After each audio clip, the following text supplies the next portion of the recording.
Tira as mãos imundas daí! Isso é um centro cirúrgico, não um chiqueiro. O Dr. Felipe chutou o balde de água suja, molhando os sapatos velhos de seu Augusto. O faxineiro baixou a cabeça, engolindo a humilhação em silêncio, como fazia há 5 anos. Mas quando o alarme da UTI disparou e o filho do governador parou de respirar, o pânico tomou conta dos doutores. Ninguém viu quando Augusto largou o esfregão. Ninguém esperava que aquele velho trêmulo sabia exatamente onde cortar para salvar uma vida. E eles certamente não estavam prontos para a verdade. Eram 11 da manhã de uma terça-feira chuvosa, quando o destino decidiu que a paciência de Augusto seria testada até o limite. O cheiro de éter e desinfetante barato impregnava suas narinas. Um aroma que para a maioria significava limpeza, mas para ele tinha gosto de fracasso. Augusto passou o pano úmido sobre o porcelanato branco do saguão principal do Hospital Santa Helena. Seus movimentos eram lentos, rítmicos, quase hipnóticos. Aos 62 anos, suas costas reclamavam com pontadas agudas a cada curvada. Mas ele precisava daquele emprego. O aluguel do quarto nos fundos da favela estava atrasado, e a dona da pensão já havia ameaçado colocar suas poucas roupas na rua. "Sai da frente, estorvo!" A voz estridente cortou o ar. Augusto não precisou olhar para saber quem era. Dr. Felipe, 30 anos, recém-formado em Harvard, filho do diretor do hospital. O tipo de médico que olhava para os exames, mas nunca para os pacientes. "Desculpe, doutor", murmurou Augusto, puxando o carrinho de limpeza para o canto. Sua voz saiu rouca, enferrujada pelo desuso. Ele falava pouco. Quanto menos falasse, menos notariam sua existência. "Desculpe." Felipe parou, ajeitando o estetoscópio de ouro que pendia no pescoço como uma joia. Ele olhou para o chão, onde uma fina camada de água ainda brilhava. "Você quase me fez escorregar com esse seu trapo imundo. Sabe quanto custam estes sapatos italianos? Mais do que você vai ganhar na sua vida inteira, seu velho inútil." O saguão estava cheio. Enfermeiras, recepcionistas e pacientes ricos observavam a cena. Ninguém disse nada. Era a lei da selva de concreto.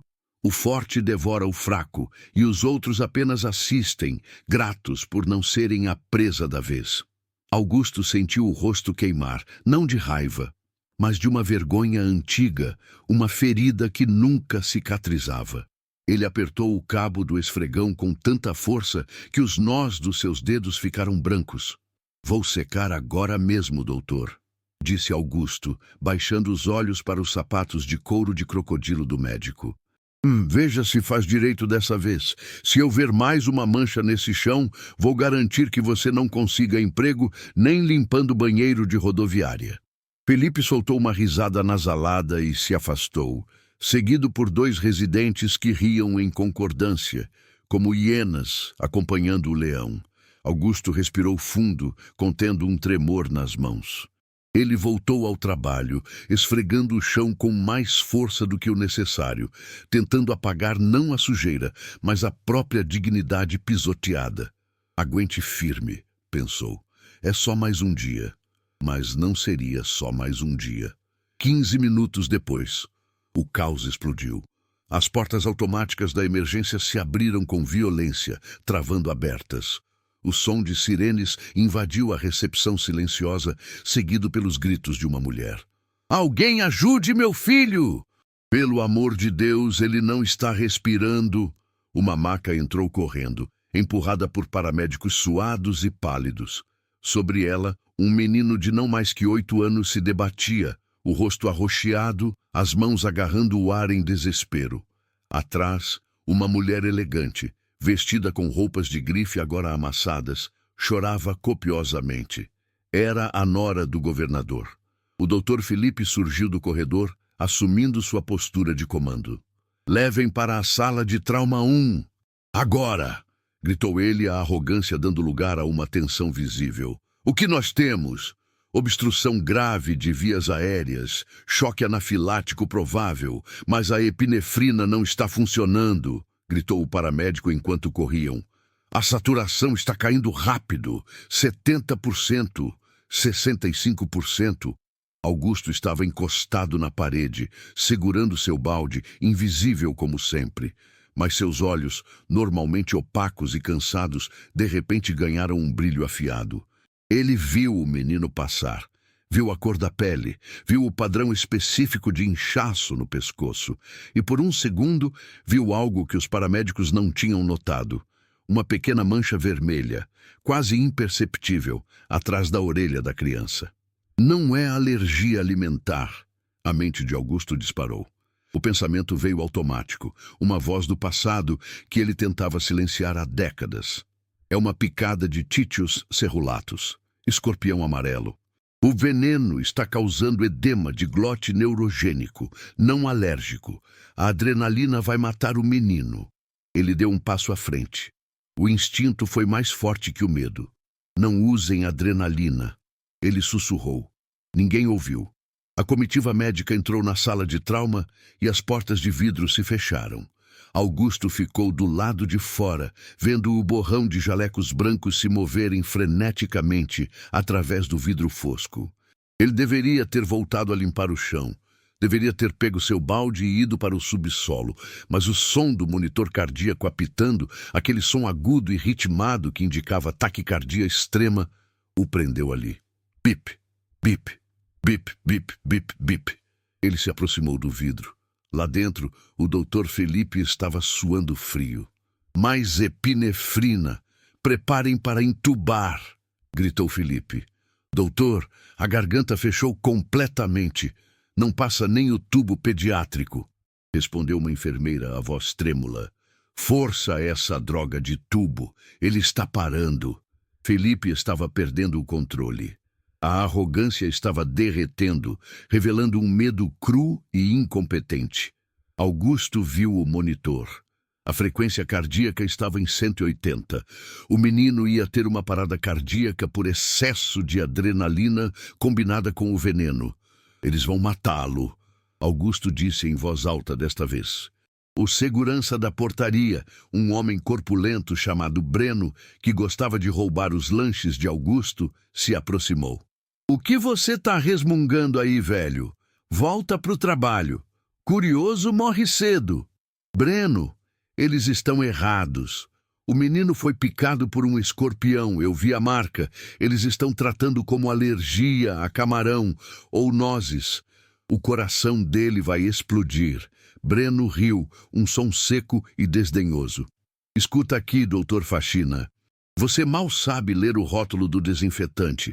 Deixa quem estudou trabalhar. Se o doutor Felipe disse que é alergia, é alergia. Agora vaza. Lá dentro, o som mudou. Um apito longo e contínuo. Pi! Parada! Iniciando massagem! Gritou alguém lá dentro. A mãe da criança, que estava no corredor, soltou um grito que gelou a espinha de todos na recepção. Ela caiu de joelhos, rasgando as meias calças caras, rezando alto. Foi a gota d'água. Augusto sentiu o mundo ficar em câmera lenta. O som da mãe chorando, o apito da morte vindo da sala, o riso debochado do segurança. Tudo se misturou. Ele olhou para suas mãos. Mãos calejadas, ásperas, com unhas sujas de graxa e sabão. Mas por baixo daquela pele castigada, a memória muscular despertou.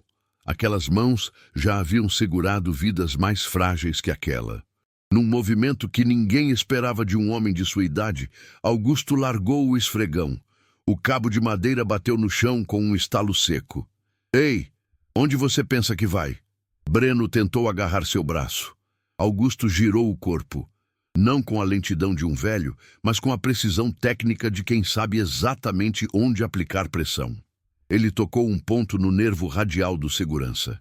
Breno urrou de dor e soltou o braço, paralisado momentaneamente pelo choque. Augusto empurrou as portas duplas da sala de trauma. O ar-condicionado lá dentro estava gelado, mas o clima era de um forno. Saiam da frente, Augusto trovejou. Sua voz não era mais rouca, era uma voz de comando, profunda, autoritária, uma voz que não era ouvida naquele hospital ou em qualquer outro, há 20 anos. O doutor Felipe, que estava em cima do menino fazendo compressões torácicas desajeitadas, levantou a cabeça atônito. O que é isso? Tirem esse louco daqui! Segurança! O menino não está tendo choque anafilático. Augusto avançou, ignorando os olhares de horror das enfermeiras. É neurotoxina. Pare a massagem. Você está espalhando o veneno mais rápido. Quem você pensa que é? Felipe gritou, o rosto vermelho de fúria. Você é um faxineiro, um nada. Saia antes que eu chame a polícia. Augusto não parou. Ele chegou ao lado da maca. O menino estava cinza. O tempo tinha acabado. Afaste-se, disse Augusto, e havia tanta certeza em sua voz que por um milésimo de segundo o Dr. Felipe hesitou. Foi o suficiente. Augusto empurrou o médico, o intocável filho do dono, para o lado com um ombro. Felipe tropeçou e caiu contra a bandeja de instrumentos, espalhando pinças e tesouras pelo chão. O caos se instalou. Ele ficou louco! Peguem ele! Gritou uma enfermeira. 2 enfermeiros homens avançaram para segurar Augusto, mas ele já estava em ação. Ele não olhou para eles. Seus olhos estavam fixos no pescoço da criança. Ele precisava de 3 segundos, apenas 3. Ele viu um bisturi caído no chão perto do pé da mesa. Não estava esterilizado. Não importava. A infecção eles tratariam depois. A morte era o problema agora. Augusto pegou o bisturi. Não! Ele vai matar o garoto! Gritou Felipe, levantando-se. Os enfermeiros agarraram os ombros de Augusto. Ele sentiu as unhas cravarem em seu uniforme. Me soltem! Ele rosnou, e com um movimento brusco de cotovelo, desvencilhou-se o suficiente. Com a mão direita livre, ele não tremeu. O tremor que o acompanhava todos os dias ao segurar a colher de sopa desapareceu. Sua mão estava firme como uma rocha. Ele apalpou a traqueia do menino. Encontrou a membrana cricotireoideia. Estava inchada, quase impossível de sentir, mas seus dedos lembravam. Corte vertical, incisão pequena, rotação. O que você está fazendo? O grito foi geral. Num único movimento fluido, Augusto fez a incisão. Sangue escuro jorrou, manchando seu uniforme de faxineiro. Parecia uma cena de crime. Felipe avançou para socar Augusto, cego de raiva pela audácia daquele ser inferior. Mas antes que o punho do médico atingisse o rosto do faxineiro, um som ecoou na sala. Um som úmido, sibilante, mas o som mais bonito do mundo naquele momento. O peito do menino inflou. Augusto pegou a ponta de uma cânula de aspiração que estava sobre a mesa e a inseriu improvisadamente na abertura que acabara de criar. O menino tossiu. O monitor cardíaco, que estava em uma linha reta agoniante, deu um salto. Bip, bip, bip. A cor começou a voltar às bochechas da criança. O cinza da morte deu lugar a um rosa pálido de vida. O silêncio na sala foi absoluto. Era um silêncio pesado, espesso. Ninguém se mexia. Os enfermeiros que seguravam Augusto afrouxaram o aperto, olhando de olhos arregalados para o menino respirando e depois para o velho faxineiro sujo. Augusto soltou o ar que prendia. Ele largou o bisturi na bandeja de metal com um tilintar suave. Suas mãos, agora manchadas com o sangue do neto do poder, voltaram a tremer levemente ao lado do corpo. Ele baixou a cabeça, voltando a ser apenas o seu Augusto. Dr. Felipe estava paralisado, a boca entreaberta, olhando para o procedimento. Não era uma traqueostomia comum. Era uma cricotireoidostomia de emergência feita com uma técnica antiga. Uma técnica que exigia uma precisão milimétrica para não atingir as cordas vocais. Felipe olhou para Augusto. O desprezo em seus olhos agora se misturava com uma confusão aterrorizante. Você, Felipe gaguejou, você quase degolou o paciente. Você tem sorte dele estar vivo. Soro anti-escorpiônico, disse Augusto, a voz baixa, olhando para o chão. Dê a ele 4 ampolas e hidrocortisona. O veneno ainda está circulando. Você não me dá ordens. Felipe tentou recuperar sua autoridade, mas sua voz falhou. Ele olhou para a equipe, que estava estática, esperando. O que estão olhando? Façam o quê? Façam o protocolo de toxicologia. Agora! Enquanto a equipe voltava a se mover, ainda em choque, a porta da sala de trauma se abriu novamente. Um homem alto, de cabelos grisalhos e terno impecável entrou. Era o Dr. Alencar, o diretor-geral do hospital e pai de Felipe. Sua presença preenchia a sala. Ele olhou para o menino respirando através do tubo improvisado no pescoço, depois para o filho pálido e, finalmente, para o faxineiro sujo de sangue encurralado no canto. O que aconteceu aqui? A voz de Alencar era calma, mas perigosa. Pai, Felipe começou suando. Esse louco, esse faxineiro invadiu a sala. Ele atacou o paciente com um bisturi sujo. Eu consegui estabilizar o menino, mas esse maníaco quase colocou tudo a perder. Augusto não se defendeu. Ele sabia como o mundo funcionava. A palavra de um médico rico contra a de um faxineiro pobre. Ele já sentia o peso das algemas em seus pulsos. Dr. Alencar caminhou até o menino. Ele examinou a incisão no pescoço. Seus olhos se estreitaram. Ele passou o dedo enluvado próximo ao corte. Era perfeito, limpo. Localizado no ponto exato de menor vascularização.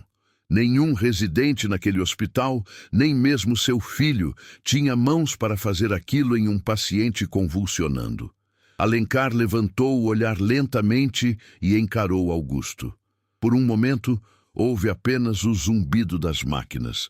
O diretor parecia estar vendo um fantasma. Segurança! Gritou Felipe. Levem esse homem daqui. Chamem a polícia por tentativa de homicídio. Os seguranças entraram, agarrando Augusto com violência, torcendo seus braços para trás. Espere, disse Dr. Alencar. Não foi um grito, mas a ordem parou os seguranças imediatamente. O diretor caminhou até ficar frente a frente com o faxineiro. Ele olhou profundamente nos olhos cansados de Augusto. Essa incisão, disse Alencar quase num sussurro, é a técnica de Bastos. Ninguém ensina isso nas faculdades há 15 anos porque é considerada muito arriscada, a menos que o cirurgião seja um virtuoso. Augusto desviou o olhar. Eu só queria ajudar, senhor. Vou pegar minhas coisas e ir embora. Dr. Alencar segurou o queixo de Augusto, forçando-o a levantar a cabeça. O diretor limpou uma mancha de sujeira da bochecha do faxineiro com o polegar, revelando uma cicatriz antiga em forma de meia-lua perto da têmpora. Os olhos do Dr. Alencar se arregalaram em reconhecimento e puro horror. Ele recuou um passo, como se tivesse levado um soco. Meu Deus! Alencar sussurrou, a cor drenando de seu rosto. Não pode ser. Você morreu. Todos disseram que você morreu no incêndio do Instituto em 2005. A sala ficou em silêncio absoluto. Até o Dr. Felipe calou a boca.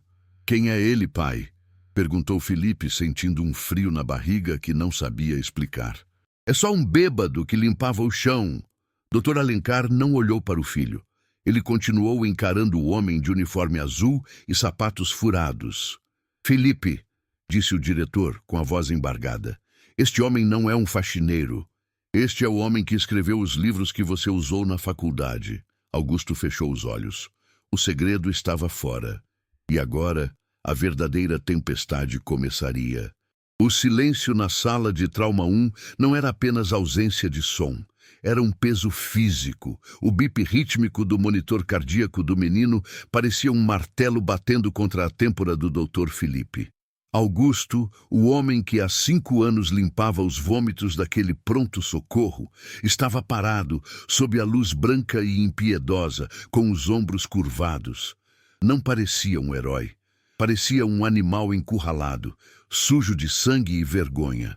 Doutor Alencar, o diretor do hospital, ainda segurava o rosto do faxineiro como se estivesse vendo uma aparição bíblica. Soltem ele, ordenou Alencar, a voz trêmula, mas inquestionável. Agora! Os seguranças, confusos, largaram os braços de Augusto. O velho esfregou os pulsos doloridos, mantendo os olhos fixos nos seus sapatos gastos, incapaz de encarar o homem à sua frente. Pai, o senhor está delirando? Felipe quebrou o silêncio, uma risada nervosa escapando de seus lábios. Ele apontou o dedo trêmulo para Augusto. Esse homem é um mendigo. Ele vive na favela do Moinho. Eu já vi ele comendo restos das bandejas dos pacientes. Como ele pode ter escrito algum livro? Alencar girou o corpo lentamente para encarar o filho. Havia uma decepção fria em seu olhar que fez Felipe recuar.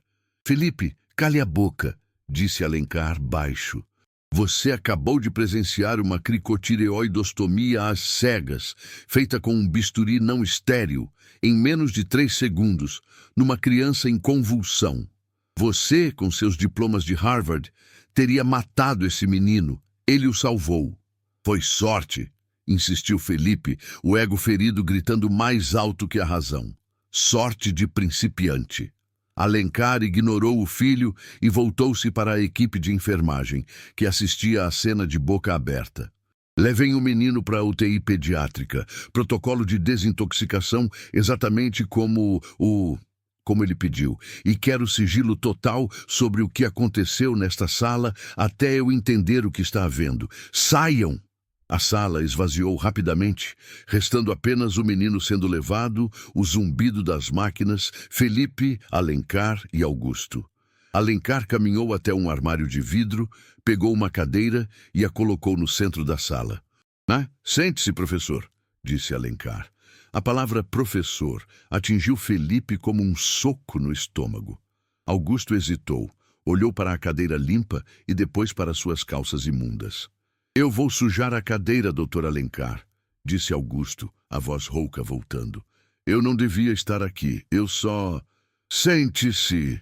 Alencar gritou, perdendo a compostura por um segundo antes de suavizar a voz. Por favor, Augusto, é Augusto César Sampaio, não é? O faxineiro fechou os olhos e suspirou, um som que parecia carregar o peso de 1000 anos. Ele sentou-se na ponta da cadeira, as mãos trêmulas repousando sobre os joelhos ossudos. Esse nome morreu, sussurrou Augusto. Morreu nas chamas, junto com tudo que importava. Felipe correu até o computador da sala de trauma. Seus dedos digitavam freneticamente no Google. Augusto César Sampaio. A tela carregou e o rosto de Felipe ficou branco como papel. Lá estava, uma foto em preto e branco de 20 anos atrás.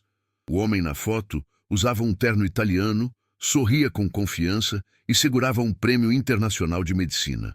O cabelo era preto, a pele lisa, mas os olhos eram os mesmos. Olhos inteligentes, intensos. A manchete dizia, o mago da neurocirurgia, doutor. Augusto Sampaio realiza transplante inédito na América Latina.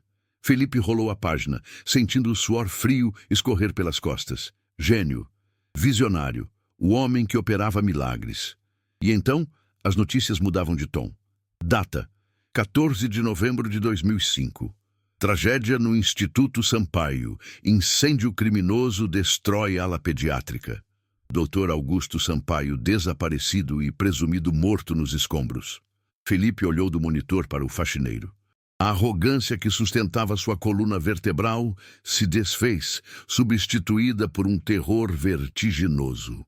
Ele havia chutado o balde de água daquele homem. Ele havia cuspido no chão para aquele homem limpar. Você, Felipe gaguejou.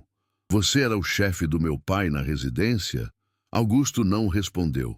Ele estava olhando para suas mãos calejadas, revivendo memórias que ele lutava para manter enterradas sob camadas de cachaça barata e trabalho braçal. Por quê? Perguntou Alencar, puxando outra cadeira e sentando-se de frente para o velho amigo, joelho com joelho. Nós procuramos você por meses, Augusto. Acharam uma arcada dentária. Disseram que era sua. Fizemos um funeral. O Brasil chorou por você. Por que se esconder? Por que viver assim? Alencar gesticulou para o uniforme azul manchado, para os sapatos furados onde se via o dedo do pé, para a magreza extrema de quem pula refeições. Augusto levantou o olhar. Havia lágrimas presas naqueles olhos vermelhos, lágrimas que se recusavam a cair. Porque eu matei ela, Alencar, disse Augusto. A frase saiu rasgando sua garganta. Felipe deu um passo para trás. Quem? Perguntou o jovem médico, agora sem fôlego. Minha filha, Augusto respondeu. E minha esposa, e outras 12 crianças. O silêncio voltou, mais pesado do que nunca. A revelação pairou no ar como fumaça tóxica. O incêndio, começou Alencar cauteloso. O inquérito disse que foi um curto-circuito no sistema de oxigênio. Não foi culpa sua. Você estava operando. Eu estava operando o filho de um senador. Augusto interrompeu com amargura. Uma cirurgia eletiva. Correção de uma má formação estética. Eu podia ter adiado. Mas eu era arrogante, Alencar. Assim como seu filho aqui. Ele apontou o queixo para Felipe, que se encolheu. Eu queria o dinheiro, queria o prestígio, queria sair nas capas de revista. Augusto olhou para o nada, vendo as chamas que ninguém mais via. Quando o alarme tocou, eu não saí da sala. Eu terminei a sutura. O Dr. Sampaio nunca deixa um trabalho pela metade, eu dizia. Ele riu, um som seco e doloroso. Esses 5 minutos... Foram os 5 minutos que faltaram para eu chegar na ala de recuperação, onde a Clara estava esperando.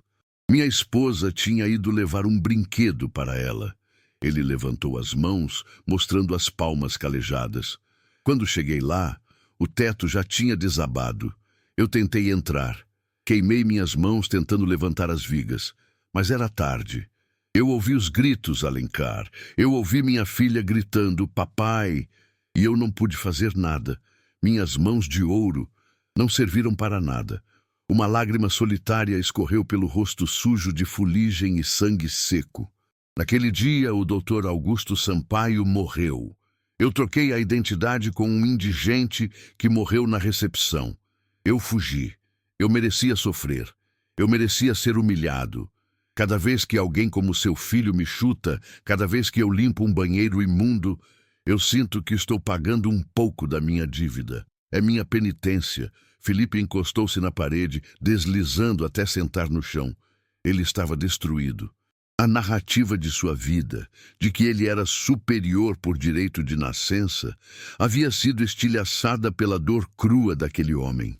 Mas hoje, Augusto olhou para a porta por onde o menino havia saído. Quando vi aquele garoto morrendo pela incompetência de vocês, o juramento falou mais alto. Deus me perdoe, mas eu não consegui deixar outro inocente morrer. Alencar limpou o próprio rosto, emocionado. Augusto, isso não é penitência. Isso é tortura. Você tem um dom. Você salvou aquele menino hoje. E agora eu vou embora, disse Augusto, levantando-se bruscamente. A cadeira rangeu. O menino vai ficar bem se derem o soro. Minha parte acabou. Se vocês contarem para alguém quem eu sou, eu desapareço de novo. E dessa vez, vou para um lugar onde ninguém me encontre. Ele começou a caminhar em direção à porta, mancando levemente. A postura curvada voltou, como se ele estivesse vestindo a fantasia de faxineiro novamente. Mas antes que ele tocasse na maçaneta, a porta se abriu com violência. Uma enfermeira entrou, pálida e ofegante. Doutor Alencar! Doutor Felipe, rápido! O que foi? Perguntou Alencar, levantando-se. O menino, o filho do governador. O veneno causou uma hemorragia intracraniana. A pressão está subindo. A pupila dilatou. Felipe levantou-se num pulo. Precisamos drenar. Craniotomia descompressiva, agora! A enfermeira balançou a cabeça, chorando. O neurocirurgião de plantão está preso no trânsito por causa da chuva. O helicóptero não pode pousar. Não temos ninguém qualificado para uma cirurgia dessa complexidade em uma criança tão pequena. Ele vai ter morte cerebral em 20 minutos. Alencar e Felipe trocaram um olhar de pânico. Felipe sabia fazer o básico, mas uma neurocirurgia pediátrica em um cérebro inchado era suicídio. Todos os olhares na sala se voltaram lentamente para a porta, para o homem de costas segurando a maçaneta. Augusto parou. Seus ombros tensionaram. Não! ele disse sem se virar. Eu não opero, eu não toco em um bisturi há 20 anos. Você acabou de tocar, gritou Felipe desesperado. Você fez o corte perfeito. Aquilo foi um procedimento de via aérea. Augusto gritou de volta, virando-se. Seus olhos estavam selvagens de medo. O cérebro é diferente. Minhas mãos tremem. Eu sou um alcoólatra em recuperação. Eu estou velho. Eu estou sujo. Você é o Augusto Sampaio, retrucou Alencar. Você inventou a técnica de drenagem que precisamos usar. Eu esqueci, mentiu Augusto. Eu não sou mais aquele homem. Deixem o menino morrer em paz. É melhor do que eu matá-lo na mesa. Nesse momento, uma figura surgiu no corredor, atrás da enfermeira. Era a mãe do menino. A maquiagem borrada, os olhos inchados, segurando um terço com tanta força que os dedos estavam roxos. Ela tinha ouvido a última frase. Ela não olhou para o doutor Alencar. Não olhou para os aparelhos. Ela olhou direto para o faxineiro. Ela caminhou até ele. O cheiro de perfume caro contrastava violentamente com o cheiro de suor e produtos de limpeza de Augusto. Sem dizer uma palavra, a mulher mais poderosa do estado, a nora do governador, ajoelhou-se no chão frio e sujo do hospital. Ela agarrou as mãos imundas de Augusto, as mesmas mãos que Felipe tinha chamado de nojentas minutos atrás. Senhora, levante-se, por favor. Augusto tentou recuar, chocado. Me disseram que não tinha esperança. Ela soluçou, beijando as mãos calejadas dele. Disseram que meu filho já tinha ido, mas você o trouxe de volta. Eu não sei quem você é. Eu não me importo se você limpa o chão ou se é o dono do hospital. Eu sou uma mãe e eu estou vendo nos seus olhos que você também já perdeu um filho. Augusto congelou. A frase o atingiu como uma lança. Por favor, ela implorou, olhando nos olhos dele. Não deixe a mãe dele sentir o que a mãe da sua filha sentiu. Salve meu Gabriel. Augusto olhou para aquelas mãos, segurando as suas. Ele olhou para Alencar, que assentiu com a cabeça. Olhou para Felipe, que estava chorando silenciosamente, a arrogância destruída. Ele sentiu uma vibração familiar. Não era o tremor da bebida ou do medo. Era a adrenalina, a velha amiga. O monitor lá fora apitava. O tempo estava escorrendo.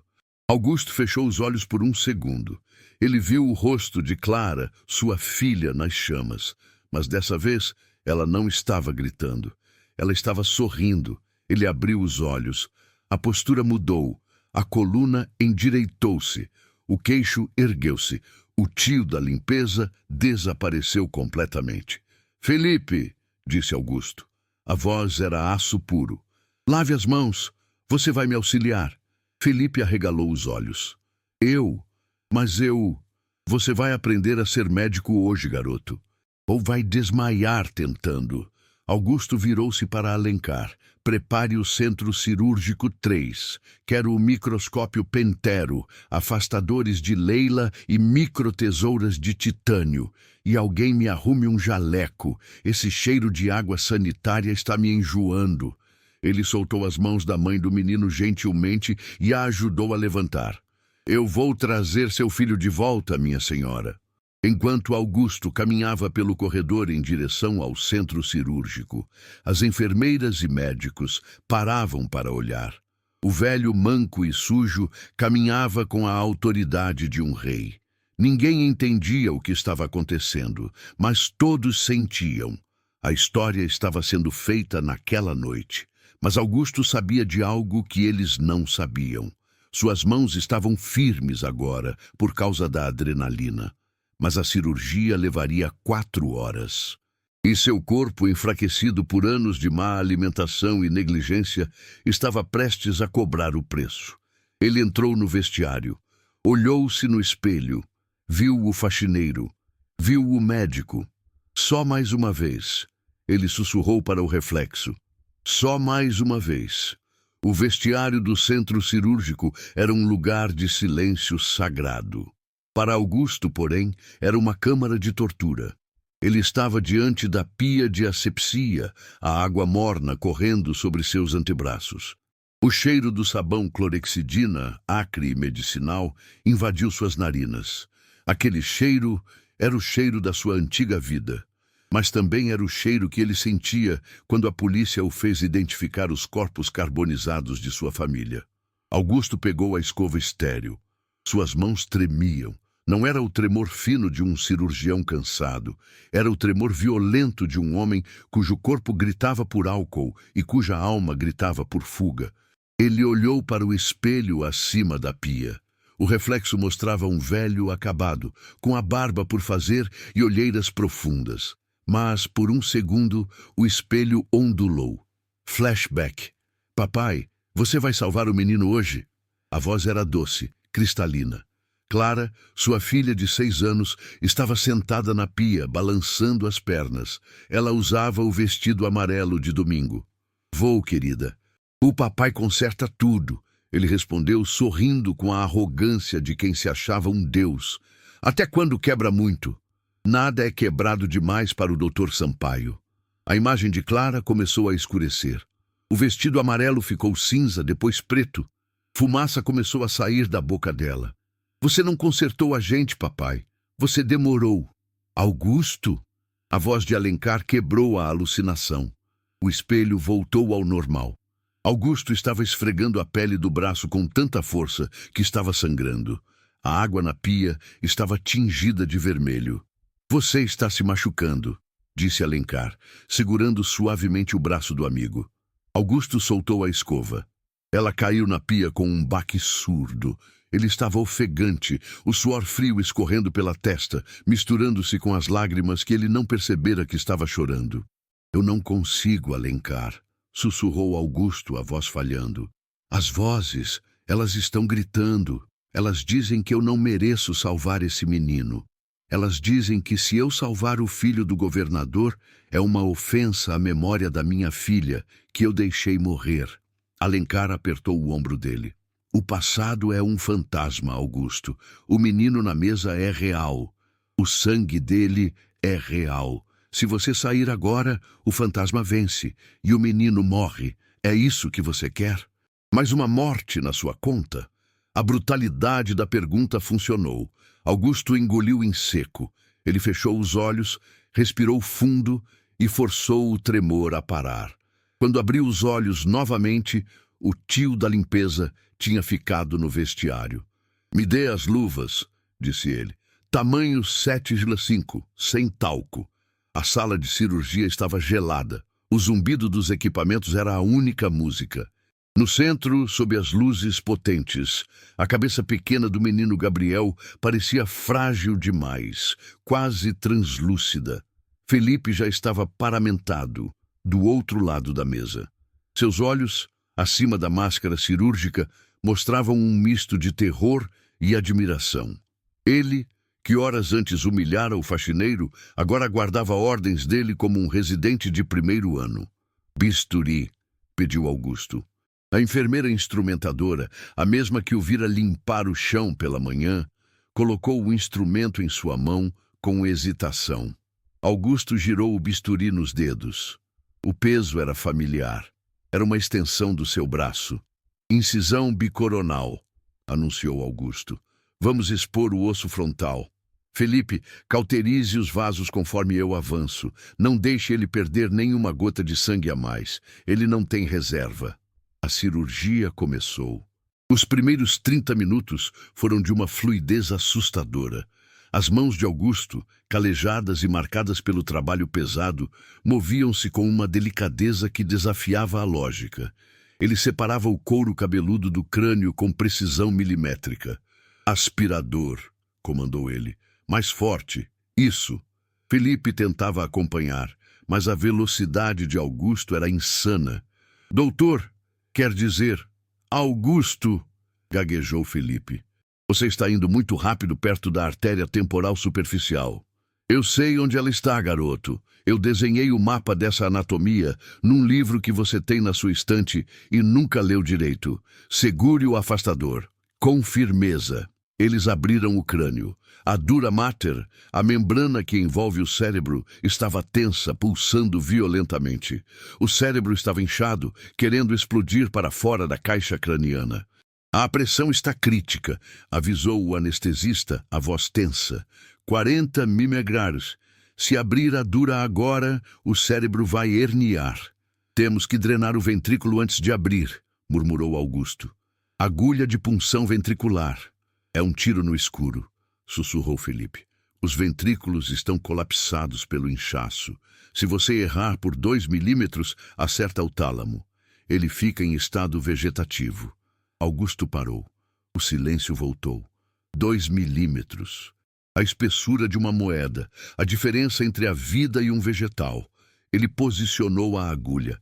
De repente, a luz da sala piscou. Foi apenas uma oscilação na rede elétrica devido à tempestade lá fora, mas para a mente quebrada de Augusto foi o gatilho. O bip do monitor mudou. Bip, bip.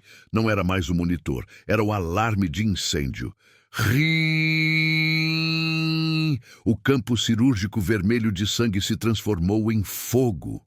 O cheiro de osso queimado pelo cautério virou cheiro de carne queimada. Augusto recuou a mão, a agulha tremendo violentamente no ar. Não! Ele gemeu. Augusto? Chamou Alencar, que observava do canto da sala. Augusto não estava mais lá. Ele estava no corredor do Instituto Sampaio, em 2005. O calor era insuportável. As vigas estalavam. Papai, socorro! Eu estou indo, Clara! Augusto gritou no meio da cirurgia, assustando a todos. Ele está alucinando, gritou a instrumentadora. Tirem a agulha da mão dele! Felipe, do outro lado da mesa, viu os olhos do velho. Estavam vidrados, dilatados de pânico. O maior neurocirurgião do país estava tendo um surto psicótico com uma agulha de 15 centímetros apontada para o cérebro de uma criança. O menino na mesa começou a bradicardizar. A pressão intracraniana subiu mais. Augusto! Felipe gritou, quebrando o protocolo e agarrando o pulso do faxineiro. O toque trouxe Augusto de volta, mas não totalmente. Ele olhou para Felipe e não viu o médico arrogante. Viu um jovem assustado no meio do inferno. Me solta! Eu tenho que tirar ela de lá. Augusto tentou puxar o braço. Não tem ninguém lá! Felipe gritou, encarando-o. Escuta, você disse que eu ia aprender a ser médico hoje, então me ensina. Não me deixe sozinho aqui. Esse menino é o Gabriel. Gabriel, não é a Clara. O nome atingiu Augusto como um balde de água gelada. Gabriel. Ele piscou.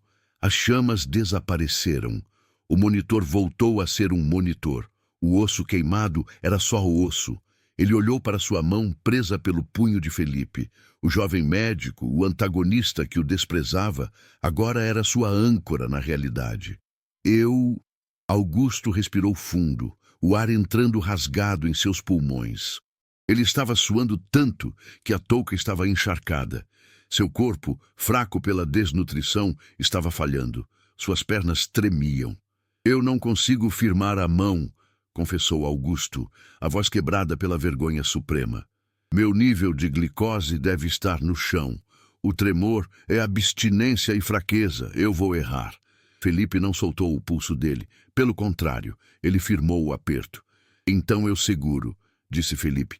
Você mira, eu estabilizo. Nós fazemos juntos. Era uma loucura. 2 cirurgiões segurando o mesmo instrumento. Mas não havia outra opção. Augusto olhou nos olhos de Felipe. Pela primeira vez, viu humanidade ali. Viu respeito. Certo, disse Augusto. Respire comigo. Em 3. Felipe envolveu suas mãos jovens e fortes ao redor das mãos velhas e trêmulas de Augusto. O contraste era visualmente brutal, mas funcionalmente perfeito. A experiência de um guiava a força do outro. 1, 2, 3. Eles baixaram a agulha juntos. A ponta perfurou o cérebro. Augusto sentiu a textura do tecido cerebral através da luva, através do metal, através das mãos de Felipe. Ele navegou mentalmente pela anatomia distorcida do menino, guiado por um mapa que só existia em sua cabeça genial. Mais fundo, um pouco para a esquerda. Cuidado com o vaso. Aí, paramos, disse Augusto. Ele removeu o estilete de dentro da agulha. Por um segundo nada aconteceu. O medo congelou a sala. Teria ele errado? Teria atingido tecido sólido? Então, um fluido claro e cristalino brotou da ponta da agulha, gotejando no campo cirúrgico. Líquor. Drenagem bem-sucedida, anunciou Augusto, a voz falhando de exaustão. A pressão? Caindo, gritou o anestesista eufórico.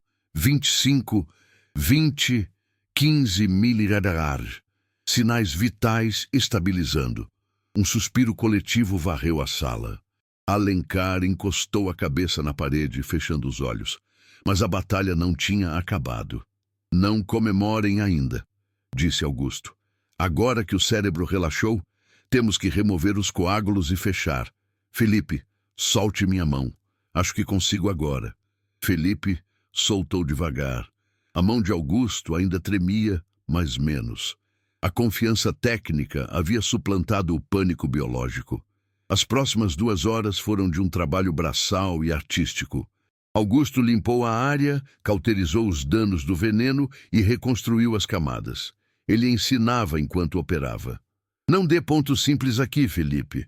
Faça chuleio contínuo, menos trauma no tecido. Assim, vê? O tecido agradece.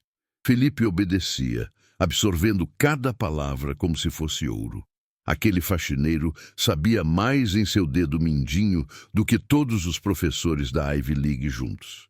Quando o último ponto foi dado na pele do couro cabeludo, o relógio marcava 3 da manhã. Acabou, disse Augusto. Ele soltou a porta-agulha. No momento em que a tensão se dissipou, o corpo de Augusto cobrou a dívida. Sua visão ficou preta. O chão pareceu subir ao encontro de seu rosto. Cuidado! Alencar correu. Augusto desabou nos braços do diretor e de Felipe. Ele era leve, assustadoramente leve. Um saco de ossos e culpa. Eles o colocaram numa maca auxiliar, no canto da sala. Augusto abriu os olhos, tonto. Ele viu o monitor do menino Gabriel. Bip, bip, bip. Forte, rítmico, vivo. E então, aconteceu. A armadura que Augusto construiu por 20 anos, aquela casca grossa de indiferença e silêncio, quebrou-se completamente.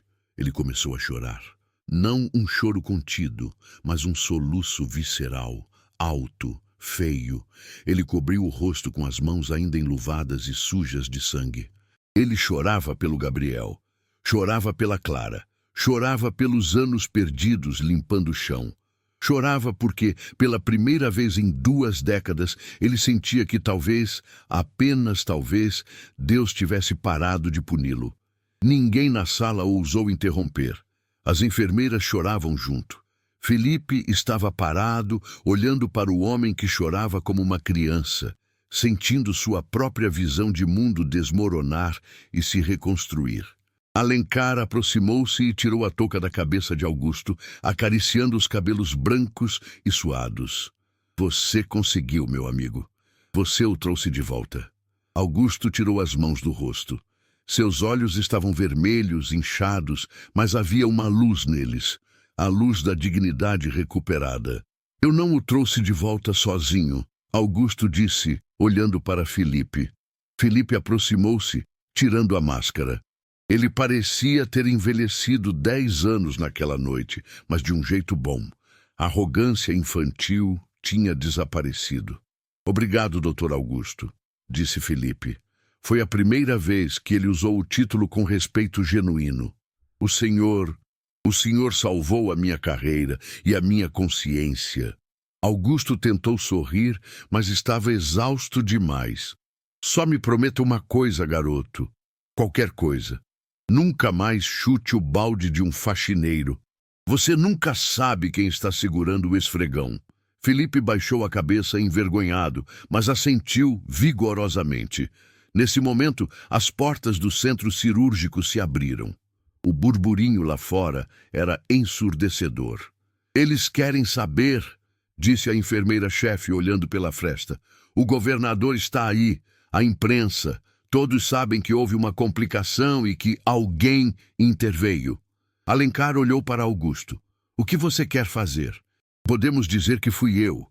Você pode sair pelos fundos, voltar para o seu quarto na pensão e fingir que isso nunca aconteceu. O segredo morre aqui.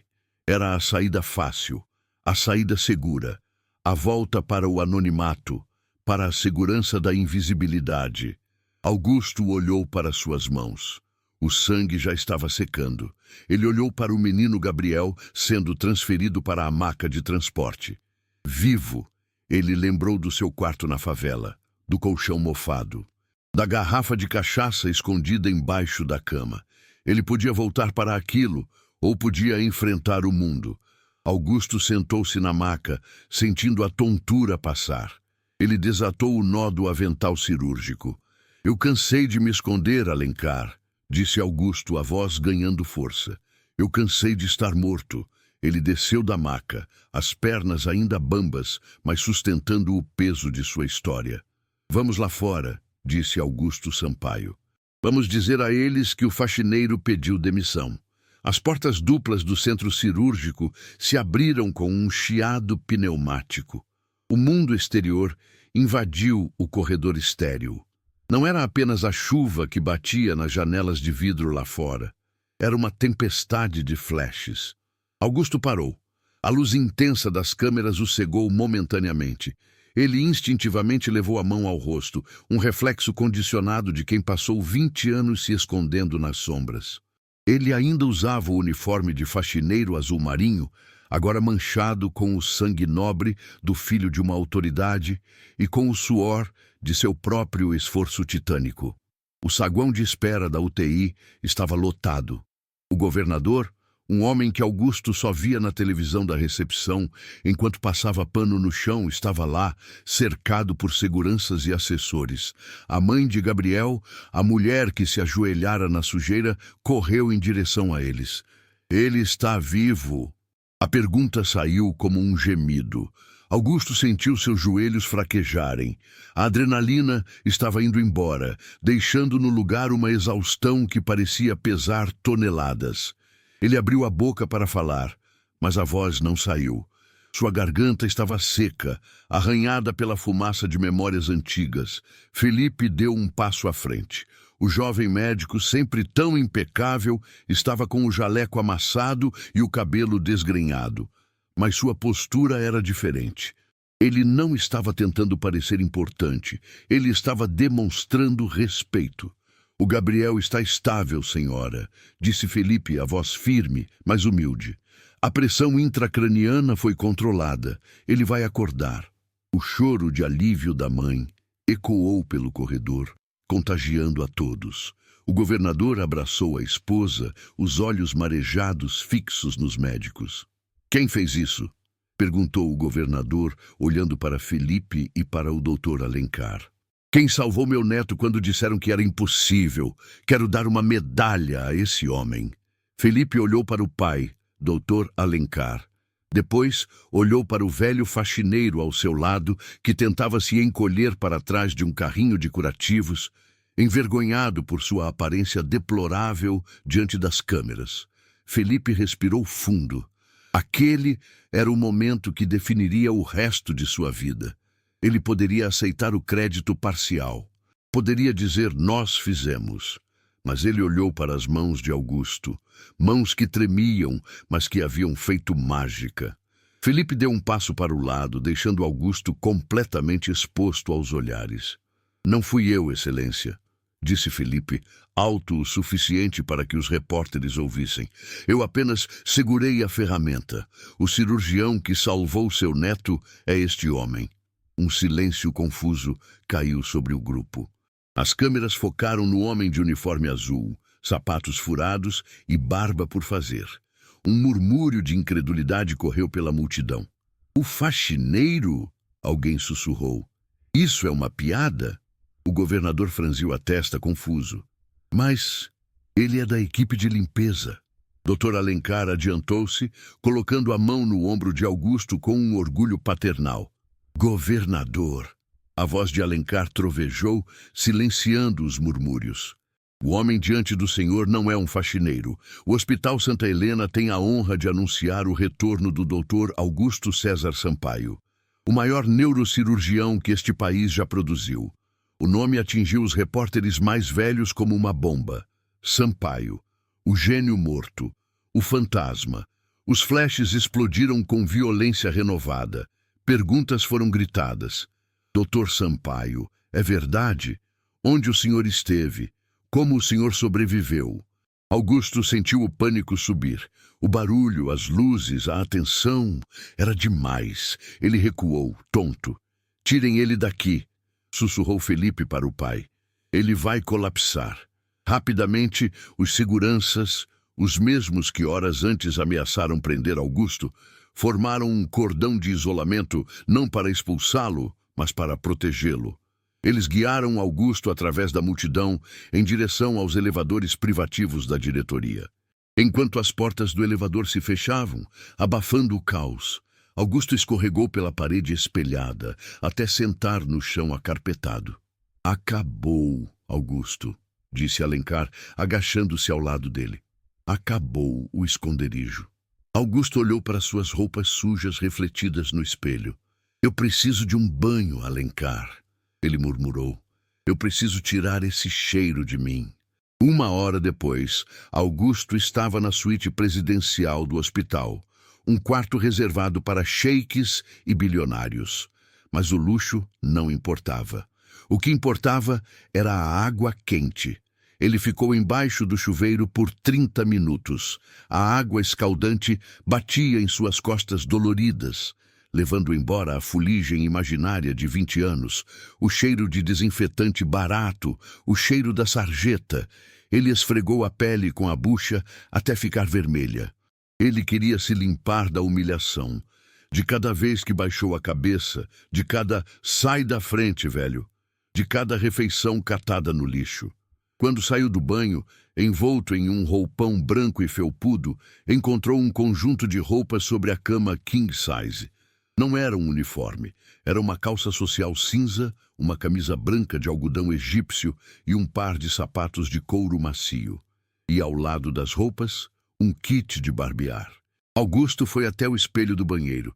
O vapor embaçava o vidro. Ele passou a mão para limpar. O rosto que o encarava ainda era velho, marcado por rugas profundas de sofrimento. Mas os olhos não eram mais opacos. Ele pegou a lâmina. A cada passada da gilete, revelando a pele do rosto, Augusto sentia que estava escavando a si mesmo. A barba branca e desgrenhada caiu na pia, revelando o queixo forte que ele tinha na juventude. Ele cortou o cabelo ralo com a tesoura do kit, ajeitando-o para trás. Quando terminou, o seu Augusto da faxina tinha desaparecido. O homem no espelho era mais velho, sim, e tinha cicatrizes na alma que nunca sumiriam. Mas era o Dr. Sampaio. Houve uma batida na porta. "Pode entrar", disse ele. Sua voz soou diferente, sem a barba abafando as palavras, mais clara. A porta se abriu e Felipe entrou. Ele trazia uma bandeja com café fumegante e sanduíches frescos. Felipe parou na entrada, atordoado com a transformação. O velho maltrapilho havia se transformado em um senhor distinto, com uma aura de autoridade natural. Eu trouxe café da manhã", disse Felipe sem jeito. "Imaginei que estivesse com fome." Augusto sentiu o estômago roncar. Ele não comia comida de verdade, quente e fresca há dias. "Obrigado, Felipe. Entre." Felipe colocou a bandeja na mesa de vidro e ficou parado, as mãos nos bolsos, olhando para o chão. A tensão no quarto era palpável. Havia muito a ser dito. Augusto sentou-se e tomou um gole do café. Era café de verdade, não a água suja da máquina dos funcionários. Ele fechou os olhos, apreciando o sabor. "Sente-se, garoto", disse Augusto, apontando para a poltrona à sua frente. Felipe sentou-se na ponta da cadeira, tenso. "Doutor Augusto", começou Felipe, a voz embargada. Eu preciso pedir perdão pelo que eu disse no corredor, pelo balde, por tudo. Eu fui um Um idiota arrogante? Completou Augusto calmamente, enquanto mordia o sanduíche. Felipe corou violentamente. Sim, um idiota arrogante. Eu fui criado achando que o mundo me devia reverência porque meu pai é o dono disso tudo. Eu olhava para o Senhor e só via sujeira. Eu não via o ser humano. Augusto pousou o sanduíche. Ele olhou profundamente nos olhos do jovem. Você sabe qual foi meu erro, Felipe? O erro que matou minha família? Felipe balançou a cabeça, engolindo em seco. Não foi o bisturi. Eu era o melhor com o bisturi. Meu erro foi achar que eu era intocável. Eu achava que as regras não se aplicavam a mim. Eu operei aquele dia não porque o paciente precisava, mas porque eu queria alimentar meu ego. Augusto suspirou. A arrogância é a doença mais mortal para um médico. Ela mata mais que o câncer. E você tem essa doença, garoto. Felipe baixou a cabeça, as lágrimas caindo sobre suas mãos entrelaçadas. Eu não quero ser assim, sussurrou Felipe. Ontem à noite, segurando sua mão, eu senti o quanto eu sou pequeno. O Senhor me guiou. O Senhor confiou em mim quando eu não merecia. Eu não confiei em você, corrigiu Augusto. Eu confiei no medo que eu vi nos seus olhos. O medo é bom. O medo nos mantém humildes. O medo nos faz checar 2 vezes. Enquanto você tiver medo de matar um paciente, você será um bom médico. No dia em que perder o medo, é o dia em que você se torna perigoso. Augusto levantou-se e caminhou até a janela, observando a cidade lá embaixo. A chuva tinha parado. O sol estava tentando romper as nuvens cinzas. Eu vou te dar uma chance, Felipe. Não porque seu pai é meu amigo, mas porque você teve coragem de segurar aquele afastador quando todos fugiram. Você tem mãos boas, mas sua alma precisa de treino. Felipe levantou-se também, a esperança acendendo em seu rosto. Eu farei qualquer coisa. Quero aprender com o Senhor. Augusto virou-se, um meio sorriso enigmático nos lábios.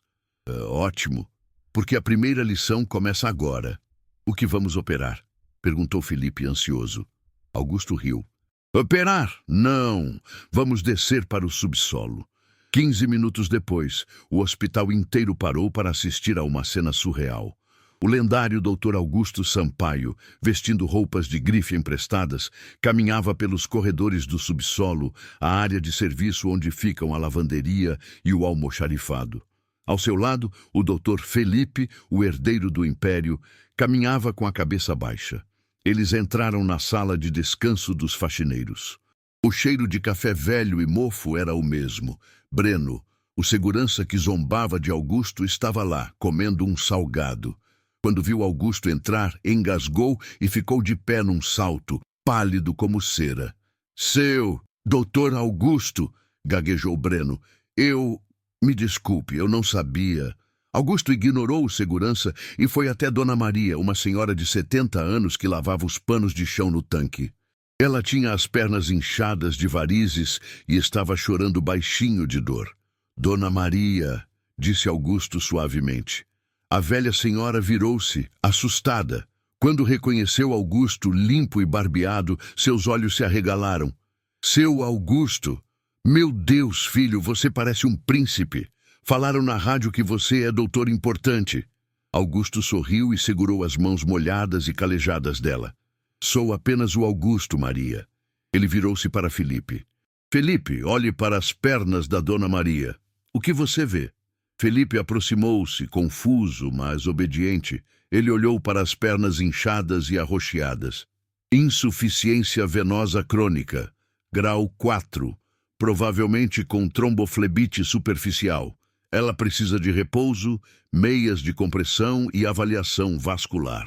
Correto, disse Augusto. E por que ela não teve isso? Ela trabalha neste hospital há 30 anos. Felipe ficou em silêncio. Ele sabia a resposta, porque ela era invisível, porque o plano de saúde dos funcionários terceirizados era básico e a burocracia era imensa. A partir de hoje, disse Augusto, a voz endurecendo, você é o médico responsável pela saúde de todos os funcionários da limpeza, cozinha e segurança. Antes de operar qualquer cérebro rico na cobertura, você vai curar as pernas da Dona Maria. Você vai tratar a hipertensão do seu José da portaria. Você vai conhecer o nome de cada pessoa que limpa o chão que você pisa. Felipe olhou para Dona Maria, que o olhava com medo. Ele sentiu uma vergonha profunda, mas também um novo tipo de propósito. Sim, senhor, disse Felipe. Ele se virou para a senhora. Dona Maria, quando a senhora terminar o turno... Não, largue isso agora. Vamos subir para o meu consultório. Eu mesmo vou fazer o ultrassom das suas pernas. Dona Maria olhou para Augusto, buscando permissão. Augusto assentiu. Vá, Maria. O menino vai cuidar de você. Ele está aprendendo a ser gente. Quando Felipe saiu guiando a senhora pelo braço, carregando a bolsa dela, Augusto sentiu algo que não sentia há muito tempo. Paz. Não a paz do esquecimento que o álcool trazia, mas a paz da construção. Ele não podia trazer Clara de volta, não podia apagar o incêndio, mas podia garantir que o próximo doutor Sampaio não fosse um monstro arrogante. Alencar apareceu na porta da sala de descanso, sorrindo. Você é rápido, disse o diretor. Mal voltou e já está reestruturando meu RH.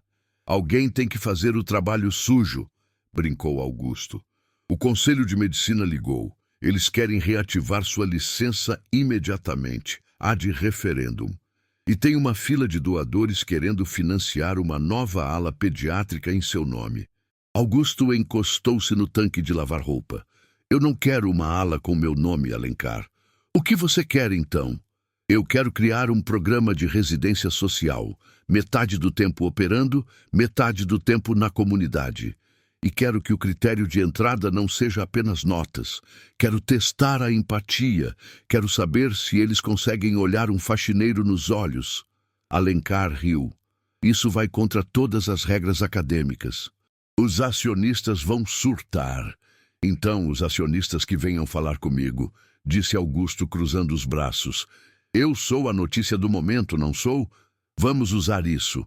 Ou fazemos do meu jeito, ou eu conto para a imprensa que o hospital deixa seus funcionários morrerem de doenças tratáveis. Alencar balançou a cabeça, derrotado, mas feliz. É bom ter você de volta, seu velho teimoso. Eu não voltei totalmente ainda, disse Augusto, ficando sério. Ainda tenho uma coisa para fazer, a coisa mais difícil. O quê? Tenho que visitar o túmulo da minha filha, com meu próprio nome. Alencar assentiu respeitosamente. Eu te levo. Não, disse Augusto. Eu tenho que ir sozinho, mas antes preciso ver o Gabriel acordar. Eles subiram para a UTI. O menino estava acordando da sedação. Quando Augusto entrou no quarto, a mãe do menino levantou-se, mas foi o menino quem reagiu. Ainda sonolento, com a cabeça enfaixada, Gabriel abriu os olhos. Ele viu o homem de cabelos brancos ao lado da cama. Foi você... sussurrou o menino, a voz fraca. Eu lembro. Você estava no meu sonho. Você disse que ia consertar. Augusto sentiu um nó na garganta. Eu só dei uma ajudinha, campeão. Você é forte. Você não é mais o tio da limpeza? Perguntou o menino inocentemente. Augusto sorriu, pegando a mão pequena do garoto. Eu sou o que for preciso ser, Gabriel. Às vezes médico, às vezes faxineiro. O importante é limpar a sujeira, seja no chão ou na vida. Ele saiu do quarto sentindo-se leve. No corredor, os enfermeiros sorriam para ele. Não com escárnio, mas com admiração. O respeito havia sido restaurado. Mas enquanto caminhava para a saída, decidido a enfrentar o cemitério e seus fantasmas finais, Augusto viu uma garrafa de álcool em gel em cima de um balcão. O cheiro do álcool subiu.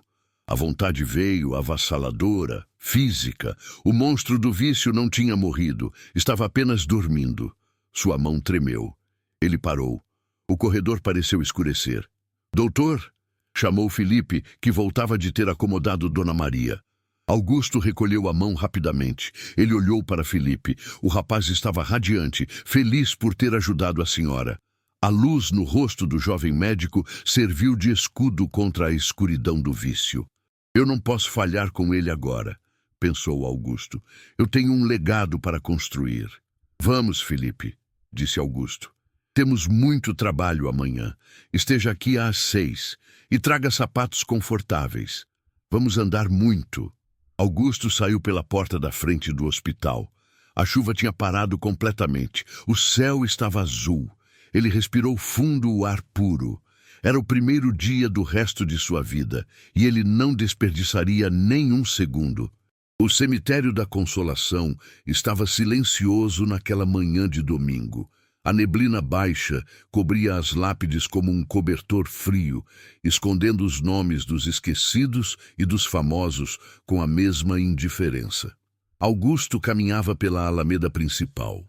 Ele não vestia o uniforme azul de faxineiro, nem o terno emprestado de luxo. Ele vestia uma camisa simples, calça jeans e um par de tênis novos, comprados com seu primeiro salário como diretor do novo programa de residência. Ele parou diante de uma lápide pequena, de mármore branco, que estava limpa.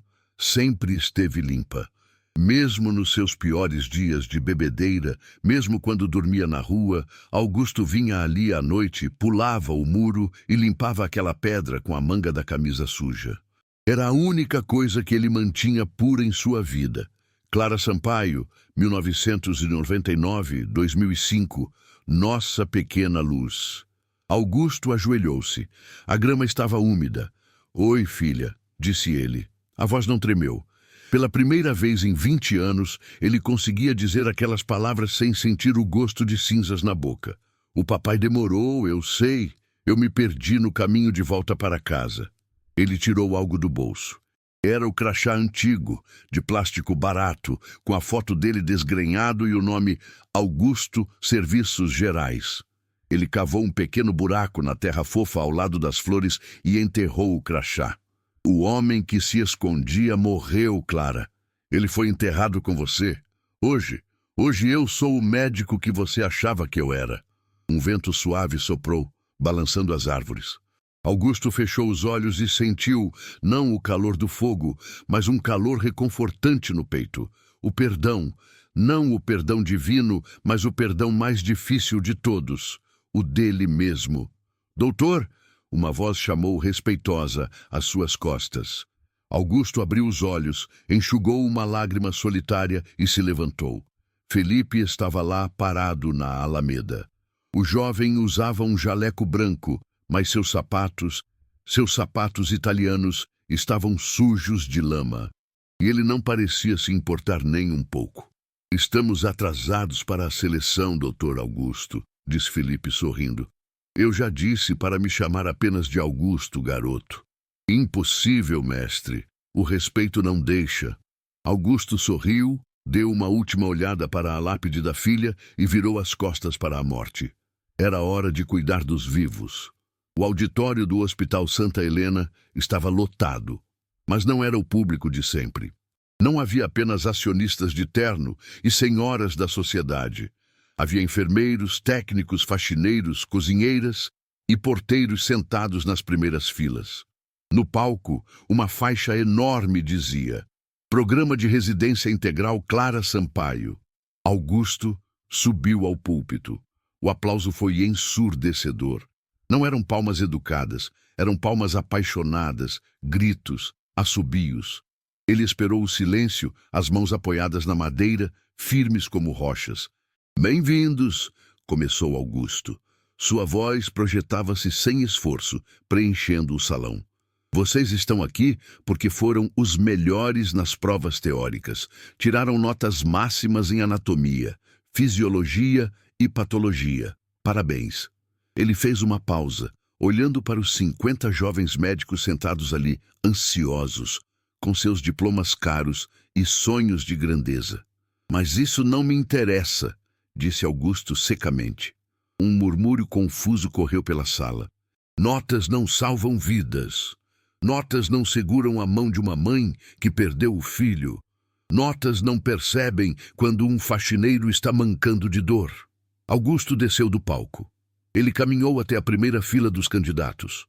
Parou na frente de um rapaz engomado que parecia uma cópia do Felipe de 6 meses atrás. Doutor, disse Augusto, qual é o nome da senhora que serviu o café na entrada do auditório hoje? O rapaz piscou, confuso. Eu não perguntei. Você pegou o café da mão dela, bebeu, devolveu a xícara vazia e não olhou no rosto dela? Eu estava focado na palestra, senhor. Reprovado, disse Augusto calmamente. O silêncio na sala foi absoluto. O rapaz ficou vermelho. O quê? O senhor não pode... Eu tirei 10 na prova. Você pode ser um excelente técnico, meu jovem, mas neste hospital, sob a minha direção e a do doutor Felipe Alencar, nós não formamos mecânicos de corpos, nós formamos médicos de almas. Se você não consegue ver a pessoa que te serve café, você nunca vai ver o paciente por trás da doença. Pode se retirar. O choque foi brutal, mas necessário. Augusto virou-se para o resto da turma. A medicina é um sacerdócio de humildade. Vocês vão passar os próximos 3 meses sem bisturi. Vocês vão rodar na limpeza, na cozinha, na troca de fraldas geriátricas e no atendimento comunitário na favela do Moinho. Ele apontou para o fundo da sala, onde Felipe estava encostado na parede, braços cruzados, sorrindo orgulhoso. O Dr. Felipe, chefe da neurocirurgia, passou os últimos meses tratando úlceras varicosas e fazendo partos em barracos sem luz elétrica. Se ele pode fazer isso, vocês também podem. Quem achar que é bom demais para limpar um vômito, a porta é ali. Ninguém se mexeu. Pelo contrário, os olhos daqueles jovens brilharam. Eles estavam vendo algo que as faculdades não ensinavam: propósito. Eles estavam diante de uma lenda viva que transformava a medicina em uma missão. O impacto do método Sampaio não ficou restrito aos muros do hospital. A história do faxineiro cirurgião viralizou de uma forma que ninguém poderia prever. Vídeos de Augusto operando casos impossíveis gratuitamente circulavam no WhatsApp e no TikTok. Reportagens internacionais vieram cobrir o milagre brasileiro. Doações choveram de todas as partes do mundo. Mas a maior mudança foi interna. Dona Maria, a lavadeira, agora era a chefe da governança andando com pernas saudáveis após o tratamento de Felipe. Breno, o segurança, tinha voltado a estudar à noite, inspirado pelas conversas com Augusto, e sonhava em ser enfermeiro. O hospital tinha mudado. A barreira invisível entre jalecos brancos e uniformes azuis tinha sido demolida tijolo por tijolo. Agora, médicos cumprimentavam faxineiros pelo nome, almoçavam nas mesmas mesas, eram uma equipe. Mas o teste final do legado de Augusto aconteceu numa tarde chuvosa de novembro, exatamente 1 ano após o resgate de Gabriel. Augusto estava em sua sala, revisando prontuários, quando seu telefone tocou. Era Felipe. Augusto, temos uma situação na comunidade. Deslizamento de terra, múltiplas vítimas. Os bombeiros não conseguem subir com as viaturas por causa da lama. Augusto sentiu a adrenalina antiga, mas agora controlada. Estou indo. Prepare a equipe de trauma. Não, disse Felipe, nós não vamos esperar eles descerem, nós vamos subir. Augusto sorriu. O aluno havia superado o mestre. Certo. Reúna os residentes. Vamos levar o hospital até eles. A cena que se seguiu entrou para a história da cidade. Uma frota de caminhonetes 4x4, guiadas por médicos, subiu o morro enlameado. E não eram apenas médicos. Enfermeiros, técnicos e até o pessoal da limpeza foram ajudar na logística, carregando macas e mantimentos. Lá em cima, o caos imperava. Casas destruídas, gente gritando, feridos na lama. Augusto desceu do carro e imediatamente assumiu o comando. Ele não precisava gritar, sua presença irradiava calma. Ele viu Felipe ajoelhado na lama, entubando um senhor idoso sob a luz de lanternas de celular seguradas por moradores. A técnica de Felipe era perfeita, mas o que impressionou Augusto foi ver o jovem médico tirar o próprio casaco impermeável para cobrir o paciente, ficando exposto à chuva gelada. Ele aprendeu, pensou Augusto, sentindo um orgulho que aquecia mais que qualquer casaco. O legado está salvo. Enquanto Augusto fazia a triagem, uma menina puxou sua calça. Ela estava coberta de barro, chorando. Tio, meu cachorro, ele está preso ali. Augusto olhou. Um vira-lata estava soterrado até o pescoço, ganindo de dor. Um residente novo que estava ao lado disse: Doutor, temos humanos para salvar. É só um cachorro. Augusto olhou para o residente. Depois olhou para a menina. Ele viu clara nos olhos dela. A dor da perda é universal, seja de um pai, de um filho ou de um amigo de quatro patas. A dor dela é real, doutor, disse Augusto ao residente. E nós tratamos a dor. Pegue uma pá. Mas, senhor, eu sou cirurgião. Então use suas mãos cirúrgicas para cavar com cuidado e não machucar o animal. Agora! Augusto ajoelhou-se na lama ao lado do residente e começou a cavar com as próprias mãos. As famosas mãos de ouro, que valiam milhões em honorários, estavam enfiadas na terra barrenta para salvar o cachorro de uma menina favelada. Alguém filmou aquilo. O vídeo do doutor Augusto Sampaio, o maior neurocirurgião do país, coberto de lama, salvando um cachorro enquanto coordenava um hospital de campanha, quebrou a internet. Não pela técnica médica, mas pela humanidade bruta. Quando o cachorro foi solto, a menina abraçou Augusto, sujando sua camisa de barro. Obrigada, tio faxineiro, disse ela inocentemente. Augusto riu.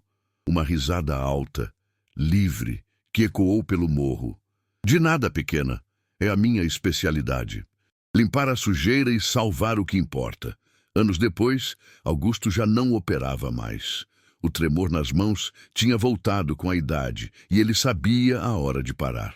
Ele agora apenas ensinava. Ele estava sentado em um banco no jardim do hospital, observando o movimento. Um carro de luxo parou na entrada. Um médico jovem, recém-contratado, desceu apressado, falando ao celular, ignorando o mundo. Ele esbarrou em um senhor que varria a calçada, derrubando o lixo que o homem tinha acabado de recolher. O médico jovem nem olhou para trás. Continuou andando, arrogante. Augusto suspirou. A batalha contra a arrogância era eterna. Ele se preparou para levantar e ir lá dar uma lição no novato, mas ele não precisou. Uma mão firme segurou o ombro do médico jovem. Era o diretor-geral do hospital, doutor Felipe Alencar, agora com alguns fios grisalhos na têmpora. Augusto não conseguia ouvir o que Felipe dizia, mas viu a linguagem corporal. Felipe apontou para o lixo no chão. O médico jovem tentou argumentar. Felipe foi implacável. Ele entregou a vassoura da mão do varredor para o médico jovem. Augusto assistiu com um sorriso satisfeito, enquanto o jovem doutor de terno caro, vermelho de vergonha, começava a varrer o lixo que tinha derrubado, sob o olhar atento de Felipe e do varredor. Você fez um bom trabalho, disse uma voz ao lado de Augusto. Era Gabriel, o menino do capítulo 1. Agora ele tinha 18 anos. Estava vestido com o jaleco curto de estudante de medicina do primeiro ano. Ele vai aprender? Perguntou Gabriel, olhando para a cena na entrada. Se tiver sorte, sim, respondeu Augusto. O Felipe é um bom professor. Gabriel sentou-se ao lado do velho mentor. Ele tocou a cicatriz fina, quase invisível em seu pescoço. A marca onde a mão de Augusto lhe dera a vida. Professor Augusto, disse Gabriel. Na aula de ética hoje, perguntaram qual é o instrumento mais importante da medicina. Alguns disseram o bisturi, outros a ressonância magnética. Augusto olhou para suas mãos, enrugadas e trêmulas, descansando sobre o colo. E o que você respondeu, Gabriel? Gabriel sorriu. Ele se levantou, foi até um bebedouro próximo, encheu um copo de água e voltou. Ele viu que Augusto estava com os lábios secos. Eu não respondi, disse Gabriel, entregando o copo para Augusto. Eu só lembrei do Senhor. O instrumento mais importante não é o bisturi, é a mão que se estende para levantar quem caiu. Augusto pegou o copo. A água estava fresca. Ele olhou para o céu. O sol estava se pondo, pintando as nuvens de dourado e roxo. Ele sentiu que Clara estava sorrindo. Ele sentiu que sua dívida estava paga. Ele não era apenas o médico, não era apenas o faxineiro. Ele era Augusto. E, finalmente, isso era o suficiente. Vamos entrar, garoto, disse Augusto, apoiando-se no braço de Gabriel para levantar. Ainda temos muito chão para limpar antes do dia acabar. Eles caminharam juntos para dentro do hospital, o velho mestre e o jovem aprendiz, deixando para trás um rastro não de sujeira, mas de esperança.